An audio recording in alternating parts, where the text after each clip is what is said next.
Madame, Monsieur, bonjour et bienvenue dans votre magazine économique Label Éco. Aujourd'hui, nous parlerons de la vitrine de l'artisan.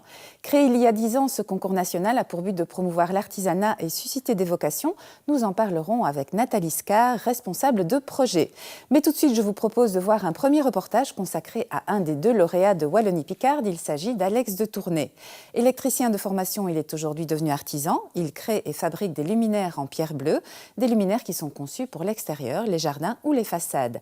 Alex de Tournai a déjà développé une trentaine de modèles au style plutôt épuré. Reportage sur des images de Déborah Leleu.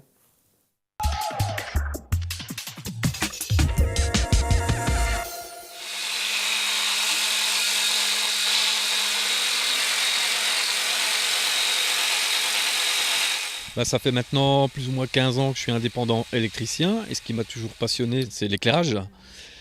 Et aussi depuis tout petit, j'ai toujours rêvé de créer quelque chose. Et un jour, j'ai décidé d'insérer un spot en inox dans une base en pierre. Et de là est née toute une gamme de luminaires, où je suis à plus ou moins 30 ou 40 modèles actuellement. Voilà. C'est ici, dans son petit atelier attenant à sa maison et dans son jardin, qu'Alex de Tournai façonne ses luminaires avec Eric, son collaborateur. La matière première, c'est la pierre, mais pas celle du bassin carrier du Tournaisis. Alex de Tournai a choisi de travailler la pierre bleue de Soigny. Alors je travaille la pierre de Soigny parce qu'elle est esthétiquement plus belle à mes yeux. Elle est un peu plus bleutée, ce qui me plaît vraiment. Il y a plus de coquillages dedans, ce qu'on appelle des crinoïdes. À Tournai, elle est vachement plus noire et moins crinoïde, donc ça me plaît un peu moins. Voilà. Donc de la carrière, les tranches de pierre partent chez un marbrier avec des machines assez conséquentes. Moi je lui demande des blocs de taille raisonnable parce qu'on ne peut pas, on doit lever tous les blocs à la main, on n'a pas d'engin de manutention ici. Et c'est surtout le premier choix, quoi. J'ai besoin vraiment du premier choix. Pour faire des luminaires, on n'a pas le droit d'avoir des veines, des failles, donc il faut le premier choix. Donc je dois passer chez un marbrier qui a quand même un certain débit. Ensuite on découpe, on ponce, on carotte, tout le reste est fait à 100% à l'atelier. Qu'est-ce qui est le plus difficile dans le travail de la pierre ?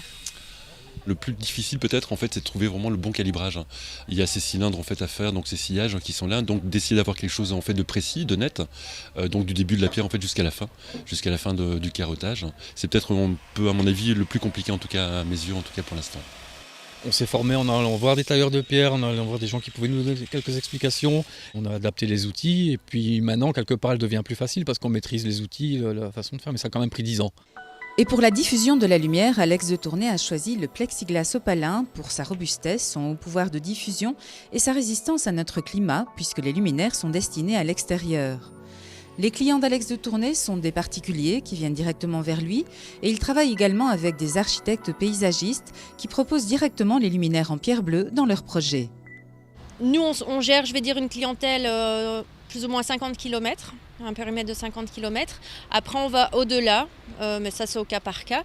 Et puis maintenant, on a également un revendeur à Libramont, qui s'occupe de la clientèle du Luxembourg. Virginie de Tournai a quitté son travail dans une banque pour rejoindre son frère et prendre en charge la partie administrative de l'activité et la commercialisation des produits. Dans un métier artisanal, on a parfois justement le côté où il faut des mains en or, mais on n'a pas le côté administratif. Et je pense que c'est vraiment super important d'avoir un support derrière qui s'occupe de la gestion, tout ce qui est administratif, communication. On peut pas tout faire. Et là, Alex, en l'occurrence, peut pas tout faire. Être à l'atelier, être sur les chantiers et gérer tout ce qu'il y a derrière. Je m'occupe de la communication, tout ce qui est commercial. Je vais chez les clients, je fais les devis avec les clients et avec les architectes paysagistes beaucoup. Et j'aime beaucoup ça. Nathalie Scar, merci de participer à cette émission. Alors, vous êtes allée, vous aussi, chez Alex de Tournai, avec une délégation de la vitrine de l'artisan, et vous allez, comme ça, vous êtes allée chez les 10 lauréats. C'est toujours un moment passionnant et intéressant pour vous. Ah, c'est sûr. Vu la diversité et la qualité des artisans qu'on sélectionne chaque année, c'est un moment très agréable, et c'est aussi pour eux l'occasion de nous montrer concrètement ce qu'ils font, pour ne pas se contenter d'un dossier papier, de rencontrer des gens, de rencontrer un atelier, bien sûr. Alors donc Alex de Tournai est un des 10 lauréats. Je crois qu'au départ vous aviez quasi 200 candidatures. Oui, plus ou moins chaque année on tourne autour de 200 candidatures avec des profils tout à fait différents. Oui. On voit d'ailleurs quelques images des autres lauréats. On va voir que c'est vraiment très diversifié, que c'est dans tous les domaines. Alors qui sont les personnes qui constituent le jury et qui sélectionnent ces 10 lauréats ? Donc on a un comité qu'on essaye le plus représentatif possible avec des partenaires issus du monde économique, de l'artisanat. Et alors, on essaye chaque année aussi de proposer quelques places à d'anciens lauréats, parce que c'est aussi important d'avoir un regard de personnes qui ont vécu ça de l'intérieur et qui peuvent aussi nous orienter et conseiller et avoir un avis plus concret du concours. Quels sont les critères pour sélectionner les lauréats ? Donc, on demande aux lauréats plusieurs parties dans leur questionnaire. Donc, c'est sûr qu'il y a la qualité de leur projet, mais il y a aussi leur parcours, il y a leur motivation, il y a leur gestion, parce que mine de rien, il faut faire un artisanat de qualité, mais ne pas savoir le vendre, ne pas savoir maintenir son entreprise. Malheureusement, ça ne serait pas suffisant. Donc voilà, tous ces aspects-là sont pris en compte, et la motivation et la capacité de transmettre ça auprès des jeunes aussi, ce qui est quelque chose d'important pour nous. Alors, ce ne sont pas nécessairement des artisans confirmés, il peut y avoir des jeunes aussi parmi les lauréats. Ah, bien sûr, il peut y avoir des jeunes. C'est pas un critère, ça, par contre. L'âge n'est pas un critère, mais par contre, le parcours et la manière de se former et la vision d'avenir, ça fait partie des critères de choix, puisque pour nous, c'est d'avoir 10 ambassadeurs qui est important. Pas d'avoir le meilleur, mais 10 ambassadeurs. Donc, il faut des gens aussi qui soient capables de témoigner de ça, de cette passion et de la qualité de ce travail. Oui. Alors, comment se porte le secteur de l'artisanat en Belgique aujourd'hui ? Est-ce qu'il se porte plutôt bien ? Il se porte bien. Maintenant, il faut rester réaliste. C'est pas un secteur facile, parce que c'est des gens qui au quotidien sont confrontés à certaines lourdeurs administratives à côté de leur métier. On leur demande beaucoup de choses, mais disons que c'est un bon vecteur d'emploi. En France, on dit que c'est le premier vecteur d'emploi. En Belgique, c'est un peu particulier parce qu'on n'a pas la même définition de l'artisanat. La France ouvre l'artisanat à un mécanicien. Chez nous, on est plus restrictif, et encore, la définition va seulement rentrer en vigueur bientôt. Donc jusqu'à présent, c'est difficile un peu de savoir exactement ce qu'on entend par artisan, mais ça le sera bientôt. C'est ça, mais est-ce qu'on peut dire que l'artisanat, ça représente plus ou moins 35% des entreprises ? Ça paraît assez énorme comme chiffre ? Ça paraît énorme, mais... Ça dépend de la définition qu'on en donne. Voilà, je pense que tout ça va se préciser aussi une fois qu'on amènera les artisans à se définir et à avoir ce critère d'artisan ou pas. Maintenant, c'est clair que nous, dans ce qu'on voit, au niveau de vecteurs d'emploi, de possibilités d'emploi, c'est énorme. Est-ce qu'on favorise suffisamment dans la filière scolaire l'artisanat ? Nous, c'est un petit peu en partant de ce constat-là qu'on a lancé le concours. C'est-à-dire que c'était souvent une voie de garage, c'est-à-dire, voilà, si tu ne réussis pas tes études, tu seras menuisier. Et on voulait montrer tout à fait un autre aspect, c'est-à-dire c'est aussi montrer à des jeunes le côté noble, le côté passionné, dire aussi à des jeunes qui sont dans ces formations, qui ne sont pas obligés de se retrouver dans une multinationale à couper des planches, mais qu'il y a un milliard de choses, et des choses parfois très modernes et très contemporaines à faire. Il y a une place sur le marché, il y a une place dans l'art, il y a une place dans... Enfin voilà, c'est vraiment quelque chose d'assez ouvert. On voulait dépoussiérer et aussi redorer le blason de tout ce secteur, y compris au niveau de la formation. Oui. On continuera à en parler dans quelques instants, mais place à présent au second lauréat de Wallonie-Picard. Il s'agit de Thierry Depeut, boucher à Pérué et qui s'est spécialisé dans la viande maturée. Les plus gourmets parmi vous savent sans doute que c'est une viande qui se consomme après un long séjour en frigo. Elle est encore rare sur nos tables vu son prix, mais certains bouchers en proposent déjà. Et c'est le cas de Thierry Depeut que Christian Dubois et Raphaël Le Turc ont rencontré. Attention, végétarien, s'abstenir.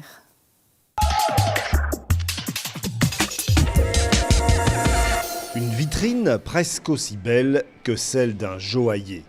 Ici, les pièces de viande sont mises en valeur comme des bijoux, avec des prix qui avoisinent parfois les 200 à 300 € le kilo.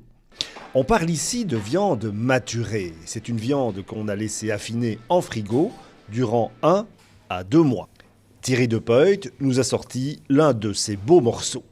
Ici, c'est une vache Simmental originaire d'Autriche, qui a la particularité, comme la plupart des viandes qu'on essaye de travailler, d'être bien persillée à cœur, ce qu'on va voir tout de suite après la découpe, et également avoir le dos bien couvert d'une belle couche de graisse pour qu'il soit protégé au niveau de la maturation, pour que la viande ne s'altère pas. La viande va être absolument magnifique, vous voyez. On retire à peine 5 mm et on a une viande à cœur qui est persillée, qui n'est plus sèche du tout et qui va être superbe au niveau du goût et des saveurs. On retire 30% du taux d'humidité en fait qui est dans la viande. Donc on a une viande qui est beaucoup plus sèche, qui perd aucun jus à la cuisson et qui sera donc beaucoup plus savoureuse. On concentre les goûts. Cela fait 4 à 5 ans qu'est apparue la viande maturée sur les tables des restaurants gastronomiques ou de ceux que l'on surnomme les viandards. De quoi donner des idées à notre boucher péruésien. On a toujours été une boucherie familiale qui achetait déjà du bétail à la ferme régionale, etc. Déjà une qualité plus que correcte. Mais avoir d'autres bouchers gastronomiques, surtout sur Paris et Londres, faire voilà, des produits vraiment exceptionnels. Et donc c'est comme ça que j'ai commencé il y a 2 ans, tout doucement, à introduire dans la gamme, par week-end, chaque week-end, un petit peu des viandes un peu plus spéciales. Et quand j'ai vu que la mayonnaise prenait et qu'on avait de plus en plus de clients qui étaient amateurs de ce genre de viande, voilà, je me suis dit, on va investir, on va vraiment se lancer là-dedans. Et ça marche. Si la plus grosse partie de sa clientèle reste fidèle aux produits de boucherie classiques, Thierry attire chez lui de nombreux carnivores passionnés. On a gagné des clients qui viennent rien que pour ces viandes maturées. On a des gens qui font 50 km de route, si pas 100 km parfois, pour venir chercher une côte de bœuf maturée. De 30 à 140 € pour une côte à l'os, la viande maturée, c'est sûr, est un produit de luxe qui s'achète et se déguste comme le bon vin. Évidemment, le budget est là, mais si on en mange moins de quantité aussi. C'est de la viande qui a plus de goût, qui est plus concentrée dans la matière, parce qu'il y a beaucoup moins de taux d'humidité dans la viande. Et à viande exceptionnelle, autorisation exceptionnelle, Thierry De Puyt a accepté de nous ouvrir les portes de son coffre-fort. Voilà, donc ici c'est ma cave à viande d'affinage, donc j'ai toujours un petit peu ma caverne d'Alibaba, parce qu'on a notre trésor qui repose ici. Donc voilà, on a plus de 50 pièces de viande qui sont en maturation. Donc ici, elle reste ici de 4 à 6 semaines en fait. Alors quel est le principe de ce frigo ? En fait, le frigo est séché grâce à un mur de sel de l'Himalaya. L'eau qui est dans l'atmosphère de la chambre va être aspirée donc, par les pierres de sel. Et le sel de l'Himalaya a également un effet désinfectant, donc ionisant de l'air. Plus étonnant encore, la viande est ici considérée comme une véritable star dont l'image doit être soignée. Thierry s'est donc aménagé un petit studio photo. Je me suis aussi lancé cette année dans la vente en ligne de viande, donc sur toute la France et toute la Belgique. Et donc pour meubler le site internet et pour présenter les viandes de la façon la plus détaillée possible, voilà, j'ai écrit une description de chaque race de viande avec leur origine, leur terroir. Également des belles photos de chaque pièce de viande différente pour que les gens se rendent bien compte de la différence de couleur et de texture entre les différentes viandes. Et oui, qui aurait cru qu'un jour la viande se vendrait par internet comme une paire de chaussures ? Enfin, avec quelques précautions d'envoi quand même. Première étape, elle est emballée sous vide, puis déposée dans un carton. Et donc on met dans un emballage isotherme qui est issu du milieu médical. On y ajoute un gel de froid, donc qui est passé au congélateur. Et donc les colis tiennent pendant 48 heures au froid. Donc je peux aller déposer ma viande à la poste, au centre de tri, même à Vieux-Condé en fait, à la poste française, et ça peut partir en 24 heures sur toute la France. Hop là. Alors Nathalie Scar, un artisan doit aussi pouvoir se vendre. Visiblement, Thierry De Puyt l'a bien compris, lui. C'est sûr, je crois qu'il n'a pas trop de mal avec ça, oui. Parce que c'est parfois le problème, les artisans travaillent un peu dans leur coin et il leur manque. Parfois, il faut, comme on l'a vu avec Alex de Tournai, lui travaille dans son atelier, et puis il y a sa sœur, Virginie de Tournai, qui s'occupe de la commercialisation. C'est important pour un artisan de pouvoir s'ouvrir. C'est important, c'était ça l'idée de vitrine de l'artisan. Oui. Évidemment, on ne récompense pas la plus belle vitrine, mais l'idée c'était de dire, voilà, vous faites des choses magnifiques, maintenant montrez-les. Osez les montrer, parfois ils n'osent pas, parfois ils n'ont pas le temps. Et donc c'est vrai que on leur en demande de plus en plus, mais en même temps, un artisan qui ne sait pas se montrer, mais voilà, restera dans son coin et on les pousse un peu à ça. C'est notre but, c'est de dire, voilà, on leur donne des occasions de se montrer et de parler d'eux. Voilà, tout à fait. Alors en 2013, il y a le Conseil des ministres qui a approuvé le projet de loi sur le nouveau statut de l'artisan. Alors qu'est-ce que ça change pour les artisans ? C'était une demande des artisans à la base de vraiment valoriser leur métier, c'est-à-dire de ne pas ouvrir ce terme d'artisan à tout le monde pour reconnaître cette qualité. Et donc voilà, je crois que ça rentrera bientôt en vigueur. Et l'idée, c'est vraiment de défendre un titre, donc de prétendre à ce titre. Voilà, il y a toutes les raisons qui poussent à le faire. Et pour le public, pour le consommateur aussi, de savoir ce qui se cache derrière le terme artisan. Parce que c'est comme un label, en fait. C'est une forme de label, oui. Alors, la remise des prix de l'édition 2015 de la vitrine de l'artisan a lieu lundi, donc le 19 octobre. Outre le grand prix du jury, il y a aussi le prix du public, et là, tout le monde peut participer. Comment ça se passe ? Nous, ça nous semblait à un moment donné une évidence de faire participer le public pour ne pas rester en vase clos, c'est-à-dire les artisans qui se jugent entre eux avec un comité. Donc l'idée, c'est vraiment de parler de ces artisans au grand public, de dire, voilà, vous pouvez voir les 10 vidéos de ces artisans, faites votre choix et votez pour celui que vous préférez. C'est aussi un moyen pour nous de dire aux artisans, faites parler de vous, si vous voulez remporter ce prix, eh bien, communiquez, montrez-vous. Cette année, pour les 10 ans, on a fait un petit cadeau, c'est-à-dire qu'on offre un bon d'achat à 10 votants, pour les inciter un petit peu à voter, un bon d'achat valable sur sur un site d'artisans qui a participé un jour ou l'autre à notre concours. Donc ça, c'est le but pour motiver un petit peu tout le monde. Rendez-vous donc sur le site de la vitrine de l'artisan. Voilà, tout à fait. C'est jusqu'au 17. Donc on accepte un vote par adresse IP par jour. Et donc voilà. Ok, merci beaucoup Nathalie Scar d'avoir participé à cette émission. Et on passe à toute autre chose à présent avec ce reportage qui intéressera les grands consommateurs de livres. L'économie circulaire, nous en parlions il y a 2 semaines, est un concept qui privilégie entre autres une autre manière de consommer basée sur le recyclage. Ainsi, le commerce de seconde main s'inscrit dans ce nouveau concept. À tourner, la Bourse aux livres, qui se présente comme recycleur culturel, a été créée il y a 20 ans et depuis, elle ne cesse de se développer, preuve qu'elle répond à une demande des consommateurs. Reportage sur des images de Bruno Broutin.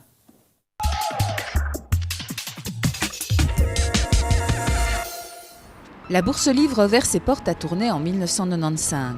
Elle a déménagé 3 fois avant de s'implanter en 2012 le long de l'avenue de Mer, dans un bâtiment spacieux offrant une surface de 1300 mètres carrés. Le bâtiment, c'est ce qui fait l'attrait du commerce.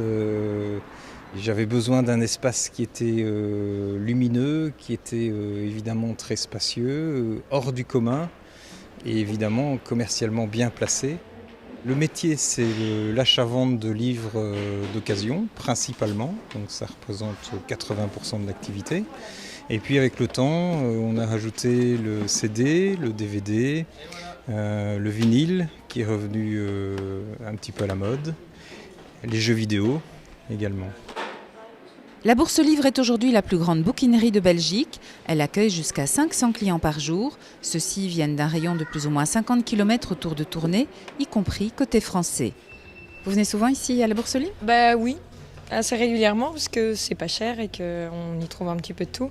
Il y a pas mal d'éditions récentes et du coup on essaie de venir ici plutôt que d'aller acheter les livres neufs. Alors on passe vite beaucoup de temps ici ? Oui, ça passe très vite, oui, d'1 heure à 2 heures souvent quand on vient, donc ouais. Moi j'aime beaucoup parce que je sais quand je rentre mais je sais pas quand je ressors. Je viens aussi pour ma fille, je viens aussi pour mon travail et souvent je trouve des choses qui de toute façon vont me servir. Vous venez souvent ici à la Bourse aux livres ? À peu près toutes les 3 semaines. Qu'est-ce que vous venez chercher ? C'est surtout la documentation sur les voyages, les cuisines, un peu les loisirs en fait. Vous trouvez souvent ce que vous cherchez ? Pas toujours, c'est au petit bonheur la chance. Qui sont vos clients ? On dit de 9 à 99 ans et toute catégorie sociale. On s'adresse à tous les âges, on est vraiment ce qu'une librairie traditionnelle peut faire, mais en occasion. Alors quand quelqu'un vient vous proposer des livres, quels sont vos critères ? Qu'est-ce qui va faire que vous allez l'acheter et à quel prix ? Alors là aussi, on achète les livres en fonction de l'état, de l'âge, de l'auteur, de ce que nous on a en stock, de l'intérêt du livre et simplement de l'offre et de la demande. Acheter, revendre, échanger, cette nouvelle manière de consommer est aujourd'hui entrée dans la mentalité des pays occidentaux. Plus que jamais, la tendance est au recyclage et la Bourse aux livres y participe en tant que recycleur culturel. En effet, on est dans l'ère du temps. On doit donc l'ère du temps, c'est bien l'économie collaborative où on échange, on achète, on troque, on garde beaucoup moins chez soi. La manière de consommer est différente et le recycleur culturel veut bien dire que tout ce qui est produit culturel peut aussi se recycler. Acheter un objet d'occasion maintenant n'est plus tabou. Donc c'est en ce sens-là que la société évolue et que les choses changent. 80% du chiffre d'affaires provient du livre d'occasion ou issu de déstockage. La Bourse aux livres a en moyenne dans ses rayons de 200 à 250 000 articles répertoriés dans différents secteurs. Littérature, romans, arts, loisirs, sciences humaines, BD, manga, livres jeunesse et multimédia. Le gros du travail, c'est la manipulation. Donc, entre le moment où le livre rentre dans le magasin et entre le moment où il sort du magasin, on le manipule entre 5 et 10 fois. Entre le moment où il est étiqueté, il passe dans un rayon qu'on appelle « vient de rentrer », il est mis en place dans les rayons. Donc là, le livre, dès qu'il rentre dans le magasin, circule beaucoup. Alors aujourd'hui, la Bourse Livre, c'est une PME. Combien de personnes travaillent ici ?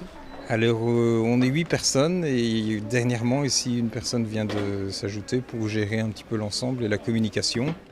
La Bourse Livre veut également s'imposer comme lieu d'échange culturel en proposant des animations comme ce concert de musique classique pour tout petits programmé il y a quelques mois. Voilà, c'est ici que se clôture ce magazine Label Éco consacré en grande partie à la vitrine de l'artisan. Alors n'oubliez pas d'aller voter pour votre artisan préféré sur le site de la vitrine de l'artisan. La semaine prochaine, Xavier et Simon vous donneront rendez-vous pour une émission spéciale sur le baromètre économique de Wallonie-Picarde avec WAP Invest. Merci d'avoir suivi cette émission et à bientôt.